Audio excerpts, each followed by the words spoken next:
Dnipro നഗരത്തെ ലക്ഷ്യമിട്ട് Russia ഒറ്റ രാത്രി കൊണ്ടാണ് ബാലിസ്റ്റിക് പരീക്ഷണം നടത്തിയത്. ഏത് തരത്തിലുള്ള മിസൈലാണ് ഉപയോഗിച്ചതെന്ന് വ്യക്തമല്ല. റഷ്യയുടെ ആസ്ട്രാഖാൻ മേഖലയിൽ നിന്നാണ് മിസൈൽ തൊടുത്തതെന്ന് വ്യക്തം. യുക്രൈൻ പറയുന്ന ബാലിസ്റ്റിക് മിസൈൽ RS-26 ആണെന്ന് മാധ്യമങ്ങൾ റിപ്പോർട്ട് ചെയ്യുന്നു. 5800 കിലോമീറ്റർ ദൂരപരിധിയുണ്ട്.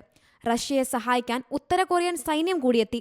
ഇതിനിടയിലാണ് ഭൂഖണ്ഡാന്തര ബാലിസ്റ്റിക് മിസൈലുമായി ബന്ധപ്പെട്ട യുക്രൈന്റെ ആരോപണം. 2 പേർക്ക് ആക്രമണത്തിൽ പരിക്കേറ്റതായി റിപ്പോർട്ടുണ്ട്. വ്യവസായ കേന്ദ്രത്തിന് കേടുപാടുകൾ സംഭവിച്ചതായും സൂചനയുണ്ട്. ആണവ പോർമുനകൾ വഹിക്കാൻ സാധിക്കുന്നവയാണ് ഇവ.